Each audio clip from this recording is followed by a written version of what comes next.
नमस्कार, आपल्या ट्रेडर मराठीमध्ये तुमचं स्वागत आहे। आज आपण बघणार आहोत ब्रोकर पैसे कसे कमवतात। कधी विचार केला आहे का, जेव्हा डिलिव्हरीवर ब्रोकरेज शून्य आहे तरी ब्रोकर हजार कोटी रुपये कमवतात। हा शेअर बाजारातील सर्वात मोठ्या रहस्यापैकी एक आहे। चला या व्यवसायाच्या मागचे खरे गणित आणि त्याच्या उत्पन्नाचे विविध स्रोत सोप्या भाषेतून समजून घेऊया। मोठे ब्रोकर्स लाखो ग्राहकांना सेवा देतात आणि या मोफत सेवाच्या मागे त्यांच्या उत्पन्नाचे वेगवेगळे मार्ग लपलेले असतात। चला आता जाणून घेऊया त्यांच्या उत्पन्नाचे गुप्त मार्ग नेमके कोणते आहेत। पहिला आणि सर्वात मोठा उत्पन्नाचा मार्ग म्हणजे ऍक्टिव्ह ट्रेडिंग। जरी डिलिव्हरी ट्रेडिंगवर ब्रोकरेज शून्य असते तरी इंट्राडे आणि एफ&ओ ट्रेडिंगसाठी ब्रोकर प्रत्येक ऑर्डर शुल्क आकारतात। दररोज लाखो सक्रिय ट्रेडर्स अनेक खरेदी विक्रीचे व्यवहार करतात। प्रत्येक व्यवहारातून मिळणारे हे छोटे शुल्क एकत्रितपणे ब्रोकरसाठी प्रचंड उत्पन्न निर्माण करतात।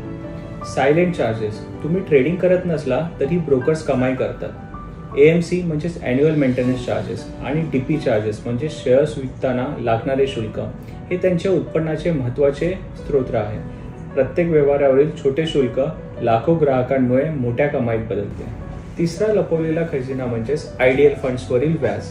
तुमच्या ट्रेडिंग अकाउंटमध्ये पडून असलेले न वापरलेले पैसे ब्रोकर्स लाखो ग्राहकांकडून एकत्र करतात आणि ते बँक FD, लिक्विड फंड्स किंवा ट्रेजरी इन्स्ट्रुमेंटमध्ये गुंतवतात। या गुंतवणुकीतून मिळणारे व्याज हे ब्रोकरच्या कमाईचे आणखी एक मोठे स्रोत आहे।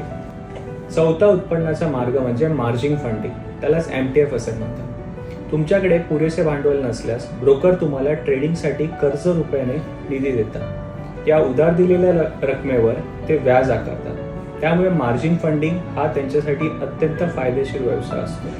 पाचवा उत्पन्नाचा मार्ग म्हणजे फायनान्शियल प्रोडक्ट डिस्ट्रीब्युशन। आधुनिक ब्रोकर्स हे आर्थिक सुपरमार्केट सारखे काम करतात। ते आपल्या ग्राहकांना म्युच्युअल फंड्स, इन्शुरन्स आणि बॉन्ड्स विकतात। या उत्पादनाच्या विक्रीवर मिळणारे कमिशन हे त्यांच्या दीर्घकालीन उत्पन्नाचे महत्त्वाचे साधन आहे। सहाव्या उत्पन्नाचे मार्ग म्हणजे प्रीमियम टूल्स आणि सबस्क्रिप्शन। आजचे ब्रोकर्स फक्त ब्रोकर्स नाहीत तर ते टेक कंपन्याही आहेत। ते premium charts, option strategy builders, research report आणि अल्गो ट्रेडर्स सारखे पेड API यासारख्या प्रगत सुविधासाठी मासिक शुल्क आकारतात। एका ट्रेडमध्ये फक्त ब्रोकरच कमवत नाही। उदाहरणार्थ या स्लाइडमध्ये दाखवल्याप्रमाणे 1 लाखाचा ट्रेड झाला तर फक्त ब्रोकरच नाही तर सरकार, NSE BSE, NSDL CDSL आणि क्लिअरिंग कॉर्पोरेशन यांचाही त्याच्यामध्ये हिस्सा असतो। थोडक्यात सांगायचे तर डिस्काउंट ब्रोकरचा व्यवसाय 2 मजबूत स्तंभावर उभा असतो।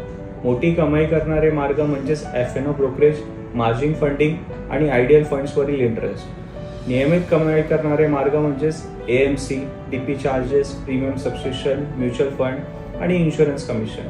म्हणूनच डिलिव्हरी ब्रोकरेज जरी शून्य असले तरी ब्रोकर्स अनेक इतर मार्गाने हजारो कोटी रुपयाची कमाई करतात। बाजारवर जाओ किंवा खाली, ब्रोकरची कमाई तुमच्या ट्रेडिंग ऍक्टिव्हिटीवर अवलंबून असते। तुम्ही बाजारातून पैसे कमवता पण ब्रोकर तुमच्या प्रत्येक ट्रेडमधून पैसा कमवतो। तुमच्या मते ब्रोकरचा सर्वात मोठा कमाईचा मार्ग कोणता आहे? कमेंटमध्ये लिहा आणि हा व्हिडिओ तुमच्या मित्राला शेअर करा ज्याला वाटतं ब्रोकरेज फक्त शून्य आहे।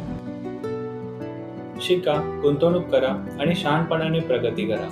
आपला ट्रेडर मराठी हे तुमच्या आर्थिक शिक्षण आणि व्यावहारिक ज्ञानाचे मार्गदर्शक आहे। प्रगतीच्या मार्गावर राहण्यासाठी आम्हाला फॉलो करा।